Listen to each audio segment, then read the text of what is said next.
Let's suppose that you were able every night to dream any dream you wanted to dream.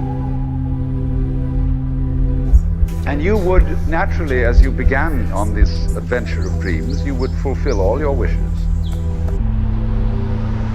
You would have every kind of pleasure, you see.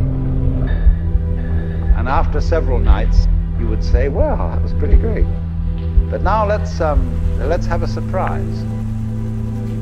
Let's have a dream which isn't under control. Well, something is going to happen to me that I don't know what it's going to be. Then you would get more and more adventurous, and you would make further and further out gambles as to what you would dream. And finally, you would dream where you are now.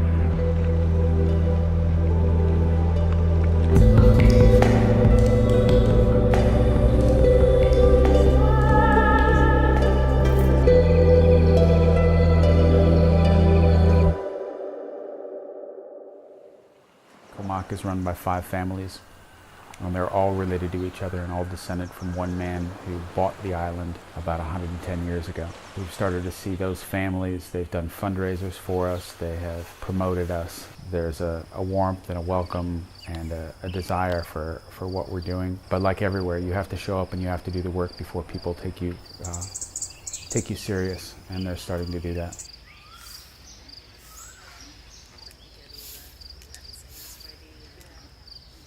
So these are the vaccines that we use.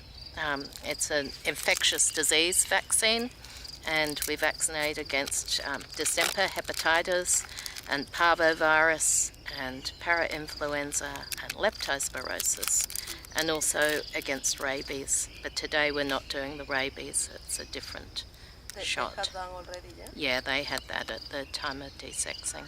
My wife is very, very sensitive to animals. She has a very difficult time if they're not in good health and if they're in pain. And so that's what we saw on the island, and we thought, well, you know, we're not vets, but we can do something about it. I build houses, so I said, okay, well, we'll build a clinic and we'll find doctors.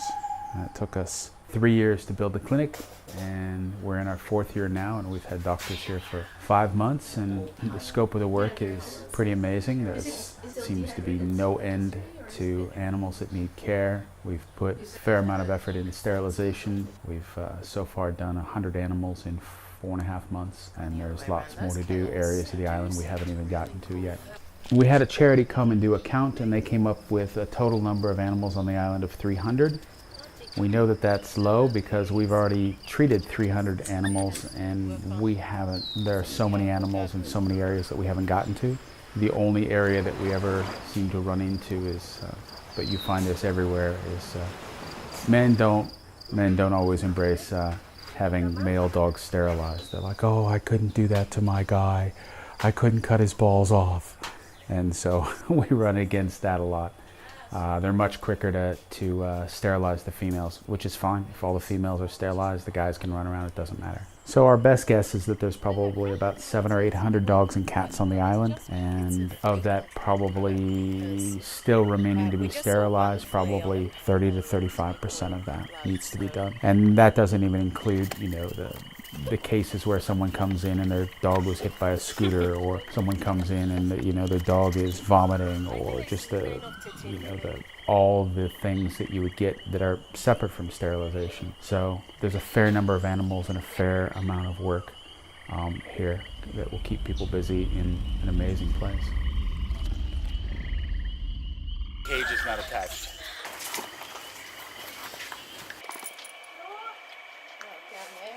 The way that we handle sterilization is some of the animals are brought to us. They're dropped off by the owners.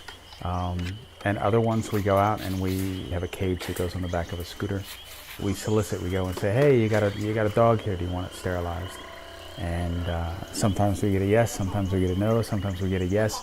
But you got to catch the dog. Sometimes they say yeah, and they put it in a cage, and you get the dog, and you get to drive back. And you got one more dog that's going to be sterilized, it's going to be vaccinated, it's going to live a happy, healthy life, and not be given more unwanted puppies. That's something that I personally enjoy. I find that to be a lot of fun.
Some of the most challenging aspects of the job for somebody with speaking Thai, being able to communicate, but very quickly you can learn enough phrases and you can learn enough words because it's a very specific vocabulary. Mèo. Yeah. Oh, you know, thảm Lucy. Just a moment.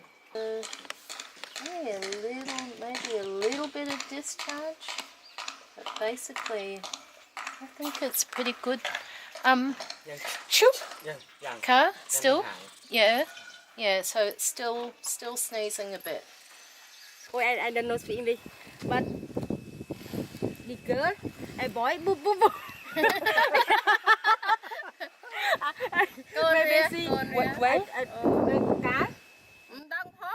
A chance to provide something that isn't available if we're not here. Vet care isn't available. It's like being a country doctor. We're the only doctor here. The island has never had animal care in its history. Once a year there'll be a sterilization clinic, but to make it so that people can come if they've got a sick animal or they want vaccines or to be able to come someplace and do it, it's never existed. Their only other choice is to spend a quarter of their monthly wage to go to the mainland and get on the boat and go see a doctor and spend a day and come back. And so they just don't do that. So people will comment that the Thais and the Cambodians that they just don't care, but that's not at all true. They do care. But if you have to pay a quarter of your month's salary to go to the vet, nobody goes to the vet. Hello. The medicine for the cat? Cat. Yeah. The thing that we're starting to see, it's been a journey that has unfolded because it's not a business that I know. I'm a house builder by trade, so this venture has revealed itself a bit at a time, and we gain capacity, and then that capacity allows us to bump up against the next limit to our capacity, and that goes on, and we keep solving and finding new supply lines and new providers and new ways to reach and do what we do.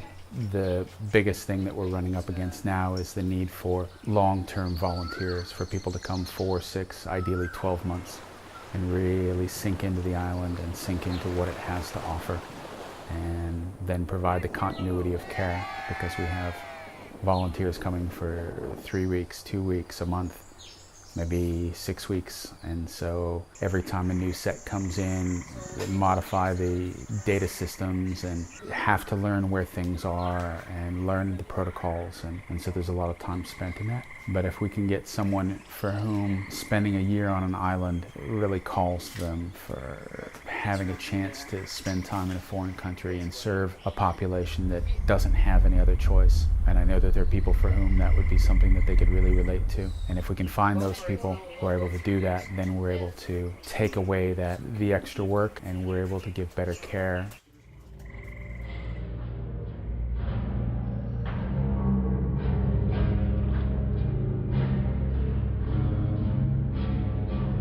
The ideal candidate is for, we'd be looking for minimum 6 months. We'd love 12 months. The ideal candidate is somebody who's confident, somebody who's comfortable in their surgical skills, somebody who's comfortable reaching out to friends and colleagues if they get themselves into a place that they're not sure of, because you will find things here on the island that you haven't seen, diseases that don't exist in the first world, and somebody who's, pretty centered with themselves and who's pretty much self-reliant, and somebody who's looking for something really rather unique. To spend a year of your life here doing this work would be an extraordinary experience. making sure that you've got the tools that you're comfortable with. We have access to a limited number of veterinary supplies. Doctors have come in and had to be okay with working with different protocols than they're used to because it's what we can get. The biggest one is usually anesthesia. The anesthesia that we use is by IV rather than by gas. The island is big enough that I can spend a month at one end of it being busy doing my things and not visit the other. But it's small enough that if I need to, I can get across it in 15 minutes. But it's small enough that a dedicated team of people providing healthcare and systematically doing sterilization across the island will make a difference. We've already seen a difference, and the goal of the project is to bring the numbers down to the point where every animal is wanted, every animal is owned, and every animal is healthy. And it's absolutely a goal and absolutely attainable. And that's what we're here for.